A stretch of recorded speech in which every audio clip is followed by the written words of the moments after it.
Surrogate endpoints and the scam of accelerated cancer drug approval.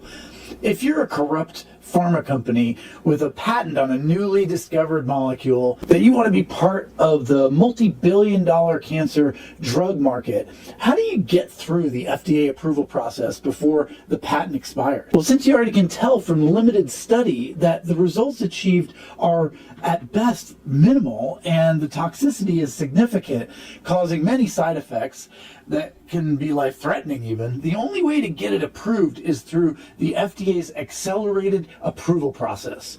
There are only a few drug candidates accepted into the accelerated approval process, so you have to have your company purchase a voucher for this process from another company if you can't get one, such as AstraZeneca did from a smaller pharmaceutical company in 2018 called Sobi. A quicker approval hinges on conducting clinical trials that test only for what is called surrogate endpoints. This means that instead of objectively looking at how much longer a drug extends a cancer patient's life, they have a number of different theoretical and deceptive sounding endpoints that test for things that don't have meaningful value in terms of quality of life or longevity of the patient. The National Cancer Institute Dictionary lists 12 different types of survival. These contribute to a huge amount of confusion in evaluating these short-term clinical trials. The 12 types are: 1.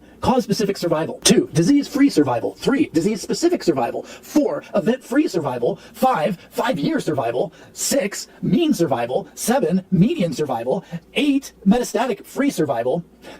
9. Overall survival. 10. Progression-free survival. I don't have 11 fingers, but 11 is relapse-free survival. 12. Relative survival.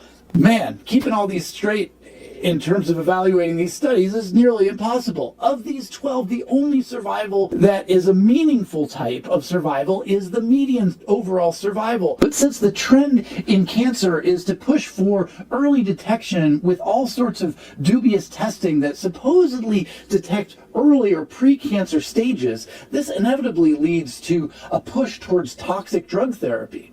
By doing shorter-term clinical trials, median overall survival is disregarded, as these other dubious types of survival are used as surrogate endpoints that suggest use of such a drug would lead to overall survival extension, although typically it does not. Bottom line is that real studies would take much longer and therefore the drug wouldn't be approved fast. You can read more into the references in this book called Cancer Incorporated by Ralph Moss, and visit me at Forbidden Treatment